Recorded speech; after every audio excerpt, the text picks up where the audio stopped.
Good morning to you, Mr. Trump. Good morning. Congratulations. Thank you. That's very exciting. How did it happen? What time? How did it happen? I know how it happened. Yeah, don't answer that. We won't get into the details, but it was about probably 2 o'clock yesterday afternoon, and it was very exciting. On Easter, so we have an Easter baby, which is beautiful. Well, that's fantastic, and it looks like Ivanka's doing great. So probably for the moment, Theodore is your favorite grandchild. We're going to get to the controversy revolving around that in just a moment. Okay. Let's talk about what happened over the weekend, over last week in the Brussels attacks. Ray Kelly is one of the people who says this is the wake-up call for Belgium and for Europe. They never got it together like we did after 2001. Do you agree?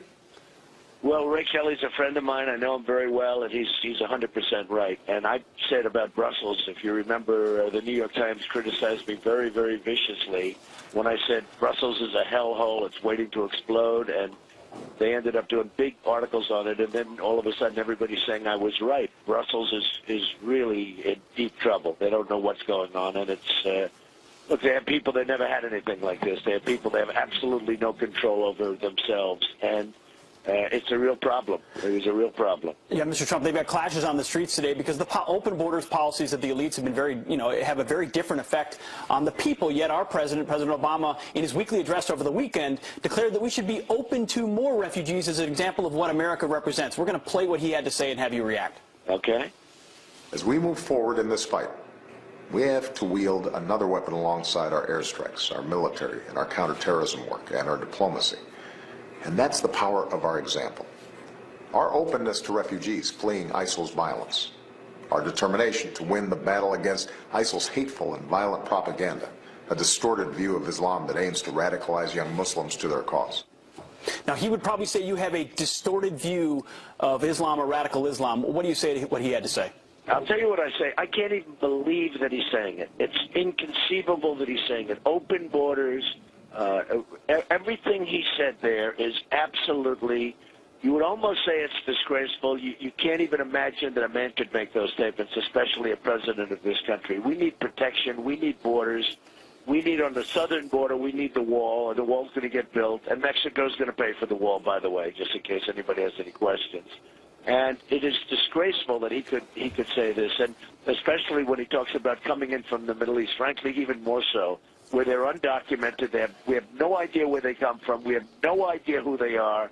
And you saw what, a few months ago in California, you saw what 2 radicalized young people could do. The 2 people got married, killed their co-workers. It is just insane what this man is saying. You know, what's interesting is John Kerry was all over the networks over the weekend. He was saying that the Republican candidates, including you, are the embarrassment. Let's listen to this and get your reaction. Every leader I meet, they ask about what is happening in America. They cannot believe it. I think it is fair to say that they're shocked. They don't know where it's taking the United States of America. It upsets people's sense of equilibrium about our steadiness, about our reliability. And to some degree, I must say to you, some of the questions, the way they're posed to me, it's clear to me that what's happening is an embarrassment to our country. Your reaction? Well, I'm shocked by him. And I'm shocked that he would sign a deal like the Iran deal, which is one of the worst and dumbest deals I've ever seen negotiated. A horrible, horrible embarrassment deal. I'm shocked by his policy of open door. I'm shocked by just about everything that he's done and everything that President Obama has done. It's leading this country down. We're being taken down. Not only are we making horrible trade deals with almost every country we do business with, I think I can actually say every country we do business with, we're losing our jobs, we're losing everything. But in terms of security, this open door policy is catastrophic, and it's going to lead. I mean, you talk about downfall. This could lead to the downfall of the greatest nation on earth. Well, you went into an extensive interview with the New York Times with David Sanger. And first off, do you think you were treated fairly in that interview as you saw the write-up after your 90-minute conversation? I do think I was treated fairly, and that's very different. My answers were very different from what you've been hearing. My answers on NATO is obsolete. We're spending too much money on NATO. We're paying the lion's share. We're spending tremendous amounts of money on something that was many, many decades ago, and the world has changed. It's a different place. There's no emphasis on terror with NATO, and frankly, if there is, you need different countries because it involves different countries. NATO is very obsolete, and it should be readjusted and changed. Right. And frankly, other people should also bear the brunt. Why are we paying for so much? And I just found out that we pay for 72% of all defense costs, and only 5 of the 28 nations pay what they're required to do, and that's 2% of their GDP on defense. And it turns out you're right about that. But in terms of NATO, with the reinvigorated Russian aggression in the area, it's the only thing that keeps these Eastern European nations from being overrun. Brian, I don't mind NATO per se, but it has to be reconstituted. It has to be modernized. You know, we're dealing with NATO from the days of the Soviet Union, which no longer exists. But they want to reconstitute it. We need to either transition into terror or we need something else because we have to get countries together. You see what happened with Brussels, where they had absolutely no intelligence having to do with people living in their own country. They have no coordination with other countries. There's zero coordination that they had with other countries, and it was ridiculous. I mean, I knew more about Brussels than Brussels knew. I was the one that predicted this was going to happen in Brussels and was criticized by the New York Times for it, and now everybody's saying I was right all over Twitter. So, I mean, you know, we need to modernize NATO, at a minimum modernize it, but certainly we shouldn't be paying for the kind of it. We're paying disproportionately so much, and we're a nation that owes $19 trillion, and we just can't keep doing this. Well, Mr. Trump, obviously Ted Cruz has been a big critic of yours. He called your America First approach isolationism, called it weakness, said ISIS would be dancing in the street. But that's not the only fight that you've had with Senator Cruz.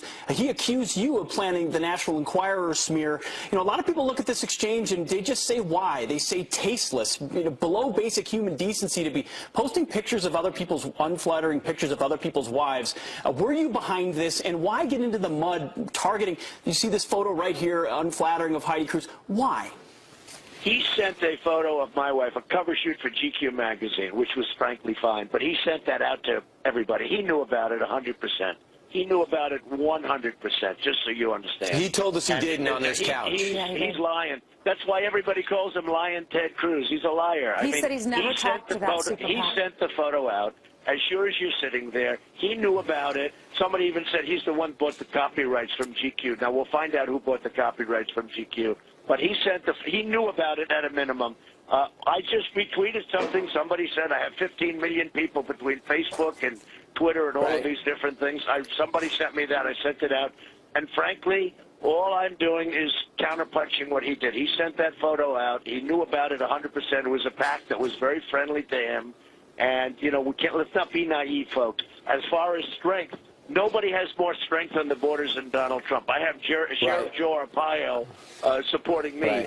Nobody has the strength that I have on the borders, and nobody has the strength that I have on the military. Ted is actually weak on that. And you're right. My policy is America first. It'll always be America first. And here's Ted Cruz on his view of the National Enquirer story that says he has 5 mistresses. Look, this story is garbage. It is tabloid smear, and it came from Donald Trump and his henchmen. These are complete made-up lies. They're garbage. But, you know, it's indicative of just how low Donald Trump will go. He makes up lies and attacks. He has no answers for how to keep America safe for radical Islamic terrorism. So instead, he attacks my wife, he attacks my family, he goes to garbage and sleaze and lies. Is that true? Did you plant the story in the National Enquirer? First of all, I have the ultimate answer as to keeping America safe from radical Islamic terrorism. Far better than him. Far better, and everybody knows it. Number one. Number two, I had nothing to do with the National Enquirer. I knew nothing about it. I just saw it yesterday for the first time. What happens is it seems like the Daily Beast, no friends of mine, wrote a story that Marco Rubio was behind it, and it was a pretty conclusive story that Marco Rubio has been peddling that story for a long time. I knew nothing about it. I know nothing about it. I have no idea whether or not it's true, but it's likely he should try and blame me because he's losing by a lot. I mean, I have many, many more delegates than him. I have millions of more votes than him in the primary. He's losing by a lot, so he's not going to blame Rubio because Rubio's out. And we only have 30 seconds. I just want to tell you, I had nothing to do with that story. Right, absolutely zero. All right. Unfortunately, we're out of time. Well, you're saying he's weak. He's saying you're weak. Will you debate Senator Cruz on the issues as opposed to the wives stuff? I'm saying that Ted Cruz has made this up because he needs it politically because he's losing so badly. It's very easy. And he's doing very badly, and he's choking, and he's making things up. He's bringing them out. I had nothing to do with the National Enquirer story, and frankly, I hope it's not true because it's pretty bad. I hope it's not true. All right. Donald Trump.